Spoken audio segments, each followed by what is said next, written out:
Bom dia a todos. Estamos iniciando o 4º Seminário Ramatiz da região Sudeste. Sejam bem-vindos todos vocês. Agora nós vamos passar por nosso primeiro módulo. Nosso primeiro módulo tem como título O que é magia? Quem vai apresentar é o Roger Ferrodi. Roger Ferrodi é lá do Rio de Janeiro, de Petrópolis. Ele é escritor, compositor, autor dos livros Umbanda, esta desconhecida, Serões do Pai Velho, Terra das Araras Vermelhas, Cirne, a história de uma fada. Falei para ele que daqui a uns dias não vai dar para ler mais, senão acaba o tempo do seminário, né?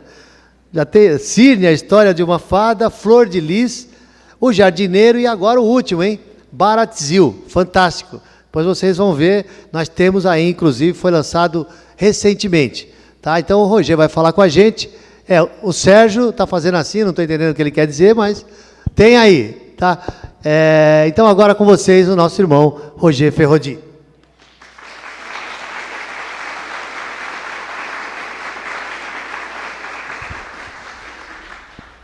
Eu estou muito satisfeito de ter sido convidado pelos meus irmãos Bandeirantes da Luz para esse 4º Seminário Ramatiz. Muito obrigado. Vamos começar. O que é magia? Magia é importante.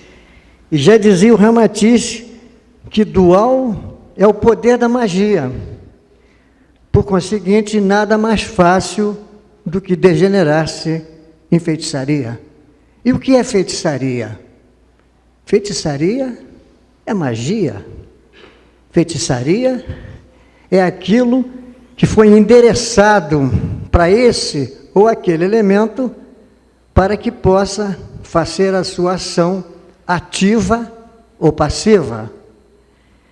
E Ramatiz fala em sua obra muito importante, Magia de Redenção, ele fala sobre o enfeitiçamento verbal, fala sobre o enfeitiçamento mental, o mal olhado, a influência das cores na feitiçaria e os males do vampirismo.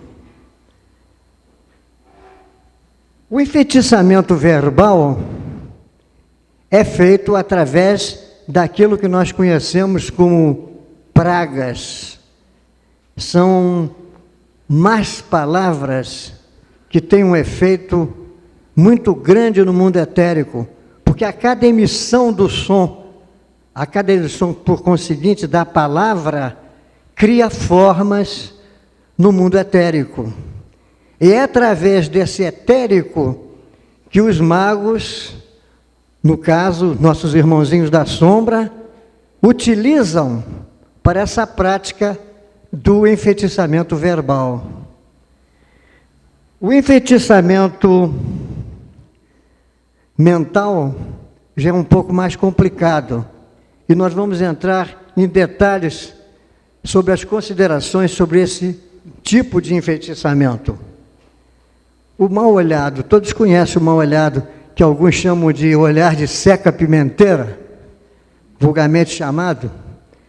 Então, existem pessoas que colocam o mal-olhado consciente ou inconscientemente. Inconscientemente são aqueles chamados vampiros que sugam a energia vital. E os conscientes o fazem deliberadamente. Mas nesse mal-olhado tem uma coisa interessante. E dizem que mal-olhado é pior do que trabalho feito. E eu concordo plenamente. É o caso de pessoas que possuem essa propriedade, às vezes inconsciente, chegar numa casa, olhar uma planta, que bonita essa planta, no dia seguinte a planta está morta, seca, completamente. Por quê? Porque ele emitiu uma energia negativa através do olhar. O olhar tem uma força muito grande, e é o que chamam então de mal-olhado. As cores também têm uma importância muito grande na chamada feitiçaria. porque são usadas pelos magos, pelos irmãos da mão esquerda, nossos irmãozinhos da sombra, para produzir efeitos no mundo físico, no mundo denso, através de cores, porque as cores têm determinados comprimentos de ondas esses que são puras energias, que vão atingir esse ou aquele elemento a quem foi endereçado. E, finalmente, ele fala sobre os males do vampirismo. Os males do vampirismo, a nossa irmã Marileia vai falar com muita propriedade na palestra dela. Eu nem vou me alongar nesse assunto, porque ela esquadrinhou toda essa parte desse absurdo derramamento de sangue, de matança de animais, que, segundo ela e segundo os espiritualistas, o qual eu concordo também plenamente, enquanto houver derramamento de sangue, haverá guerras, haverá lutas, incompreensões, etc, etc. Mas Marileia vai falar muito bem sobre isso. Então, vamos começar definindo o que é magia. Tecnicamente, podemos definir a magia como todo movimento produzido pelo pensamento e pela vontade, capaz de produzir uma modificação, ocasionando um desequilíbrio duradouro ou permanente, duradouro ou transitório. E é através de magia que se fazem os mais diferentes trabalhos, porque toda e qualquer magia é mental. É o produto daquilo que conhecemos baseado no que chamamos de dinâmica do pensamento. E o que é a dinâmica do pensamento? Suponhamos um pensador A emitindo um pensamento positivo para um pensador B. Essa energia percorre o espaço e vai atingir o pensador B. Mas como ele está na mesma gama, no mesmo comprimento de onda do emitente, aquela magia positiva, no caso, vai englobá-lo. Ele vai receber aquela magia. É como se fosse um copo com a boca virada para cima. Recebe água. Se você virar o copo para baixo, a água não cabe no copo, cai toda para fora.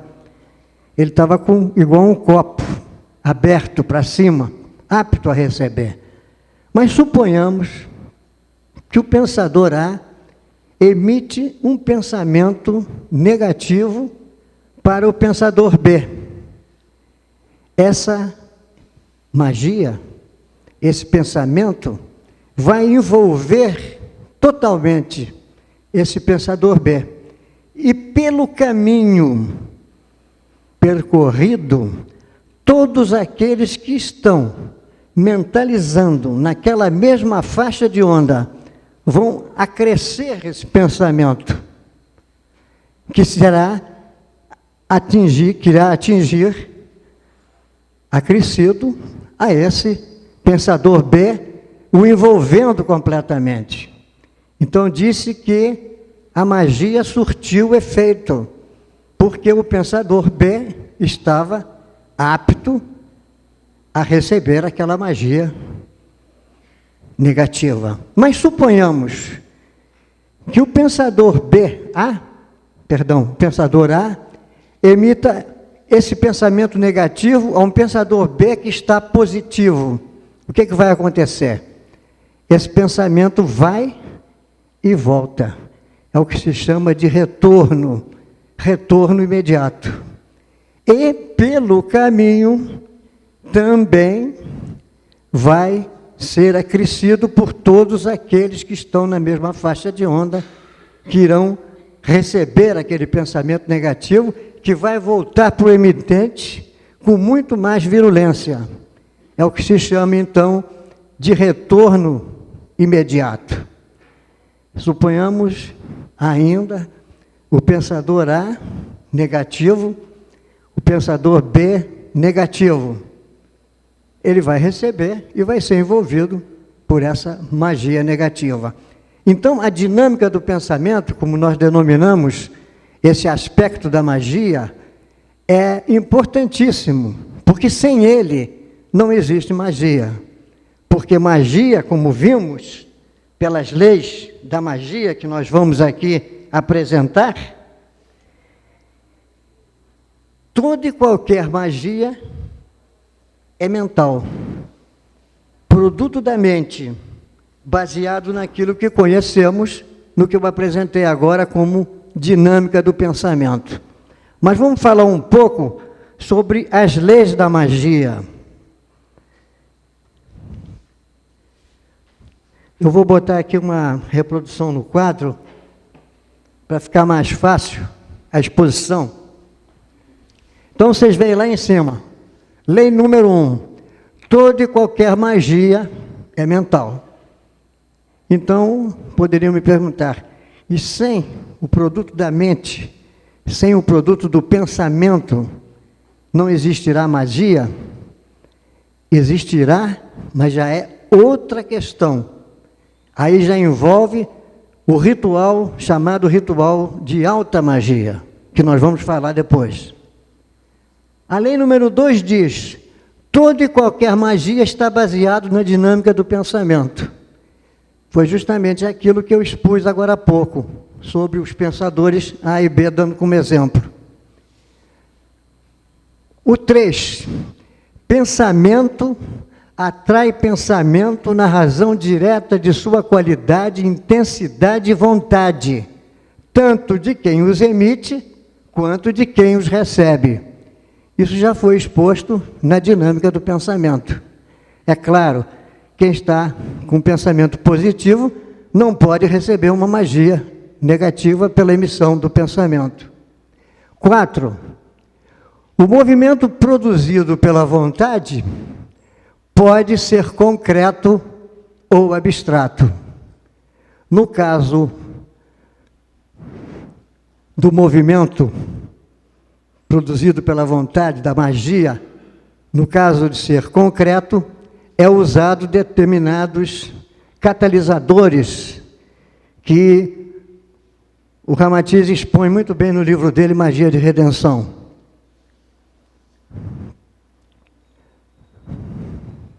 Todo movimento, é o 5, provocado pela vontade do pensamento, produz energia, que pode ser positiva ou negativa, nós já vimos, magia branca ou magia negra. 6, na energia produzida pela emissão do pensamento, é eliminado o espaço, mas não o tempo. Então, vocês já viram que ela caminha pelo espaço, o pensamento. Agora, o tempo continua sendo de acordo com o que nós conhecemos, com o que nós admitimos como tempo, aquela flecha que vai do posterior, para o atual.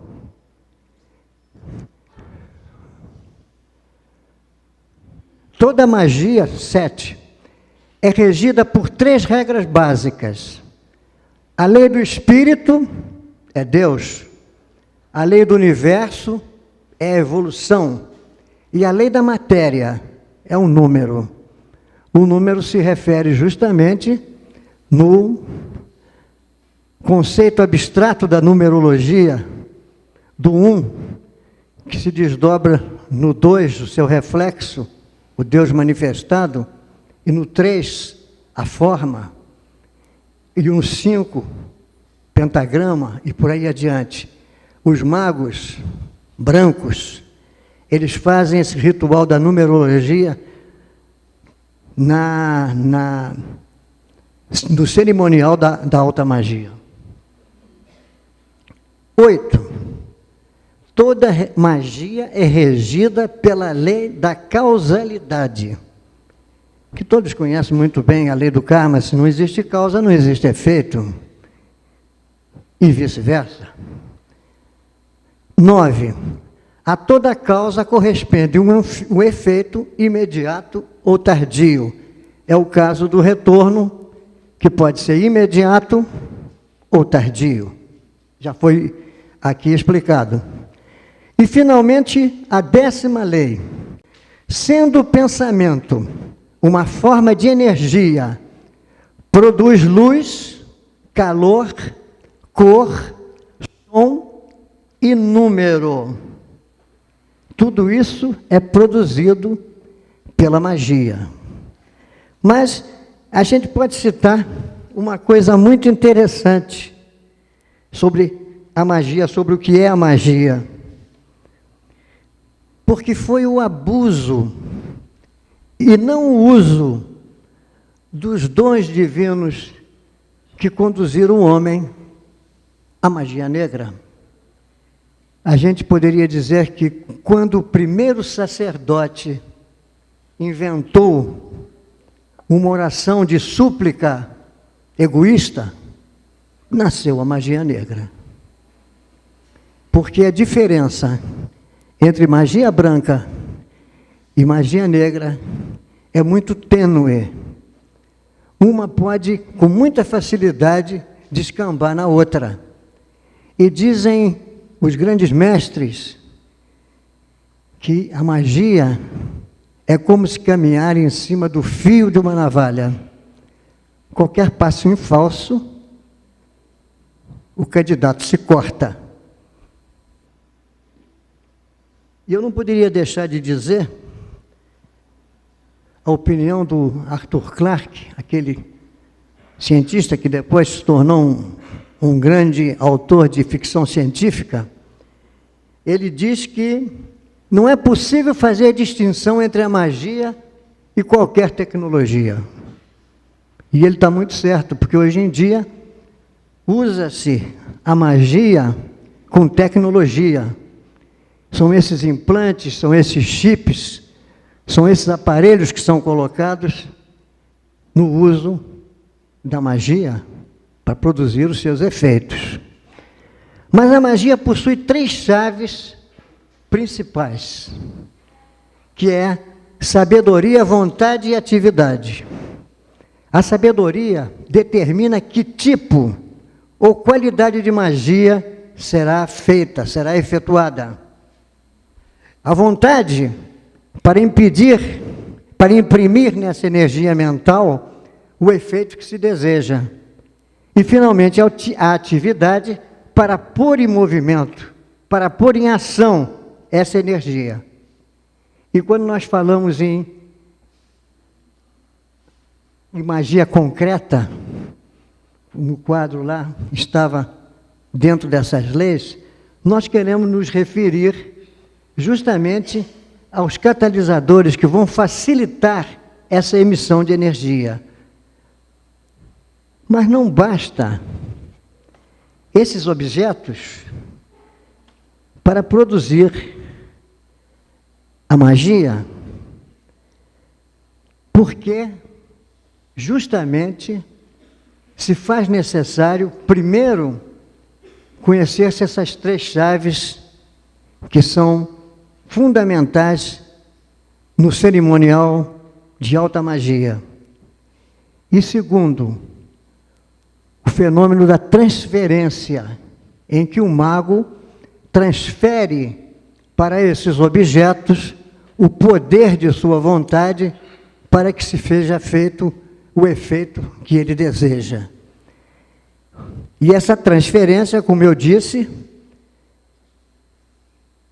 é baseado na lei maior da natureza, que é a lei de causa e efeito. Ele causa, consegue um efeito. Isso é também de grande importância. E quando, através desses objetos, é emitido uma magia, núcleos de pensamento que existem no espaço captam essa energia e a transformam, e a acrescentam, e a aumentam de tal maneira que vão invadir o elemento a que foi endereçado. Portanto, a matéria-prima dos magos são os elementos que podem ser transmutados uns nos outros. É o fenômeno da transmutação. Isto é a base da magia cerimonial.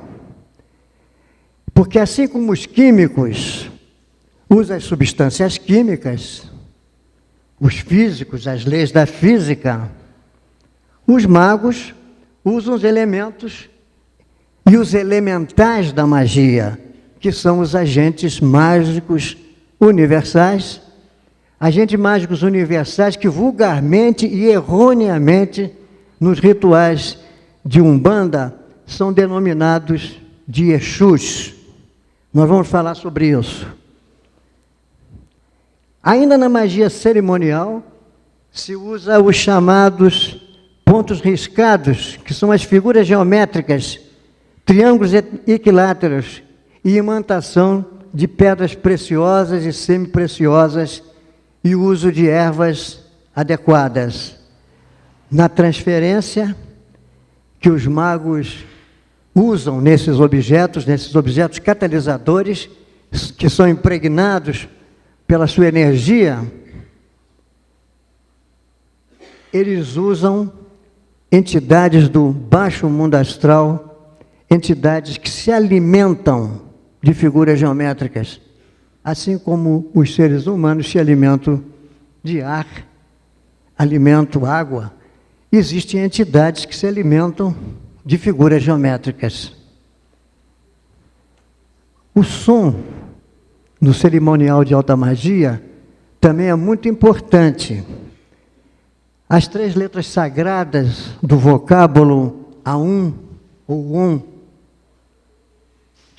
com a tônica adequada em cada letra, irá produzir um efeito enorme naquele mago ou magista que está efetuando essa operação. Então, nós temos as ordens de trabalho no cerimonial de alta magia, que é o som mágico, Aum, a orientação da energia e o uso das 3 chaves superiores. Finalmente, os triângulos fluídicos com os seus pontos riscados. Conforme eu disse, esses triângulos são as dimensões alimento de várias entidades etéricas e astrais, naturais e artificiais. E, finalmente, os objetos catalisadores, que já foi aqui nominado. Quanto às 3 regras básicas que nós falamos, a lei do Espírito é Deus, nós fazemos no ritual de alta magia o ritual de purificação. Inicialmente, o mago purifica-se. Essa purificação pode ser feita por 2 elementos, pela água ou pelo fogo. E esse ritual de purificação propicia a quem o executa a limpeza dos seus veículos inferiores, dinamizando o seu corpo físico, preparando-o para poder iniciar a operação, o cerimonial. A lei do universo é a evolução. O verdadeiro mago branco nada destrói na natureza. Antes de se harmonizar com a natureza, ele se harmoniza com a natureza.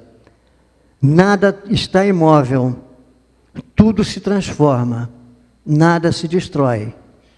É essa uma das leis também que estão afetas ao mago que realiza qualquer cerimônia de ritual de magia.